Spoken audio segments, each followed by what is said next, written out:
23 അധ്യായം 1 മുതലുള്ള തിരുവചനങ്ങൾ. ദാവീദിൻ്റെ അന്ത്യവചസ്സാണിത്. ജെസയുടെ പുത്രൻ ദാവീദ്, ദൈവം ഉയർത്തിയവൻ, യാക്കോബിൻ്റെ ദൈവത്തിൻ്റെ അഭിഷക്തൻ, ഇസ്രായേലിൻ്റെ മധുര ഗായകൻ പ്രവചിക്കുന്നു. കർത്താവിൻ്റെ ആത്മാവ് എന്നിലൂടെ അരുൾ ചെയ്യുന്നു. അവിടുത്തെ വചനമാണ് എൻ്റെ നാവിൽ. ഇസ്രായേലിൻ്റെ ദൈവം സംസാരിക്കുന്നു. ഇസ്രായേലിൻ്റെ ഉന്നതശില എന്നോട് അരുൾ ചെയ്തിരിക്കുന്നു.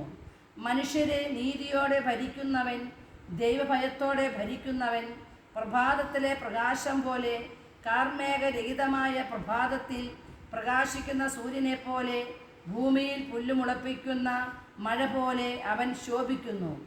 എൻ്റെ ഭവനം ദൈവസന്നിധിയിൽ അങ്ങനെയല്ലയോ? അവിടുന്ന് എന്നോട് ശാശ്വതമായ ഉടമ്പടി ചെയ്തിരിക്കുന്നു, സുരക്ഷിതമായി സംവിധാനം ചെയ്ത ഉടമ്പടി. അവിടുന്ന് എൻ്റെ രക്ഷയും അഭിലാഷവും സാധിച്ചു തരും. ദൈവചിന്തയില്ലാത്തവർ എറിഞ്ഞുകളയേണ്ട മുള്ളുപോലെയാകുന്നു. അത് കയ്യിൽ എടുക്കുകയില്ലല്ലോ. കമ്പിയോ കുന്തത്തിൻ്റെ പിടിയോ കൊണ്ടല്ല, ആരും അത് തൊടുന്നില്ല. അത് നിശേഷം ചുട്ടുകളയും. Praise the Lord. Hallelujah, hallelujah, hallelujah. Praise the Lord.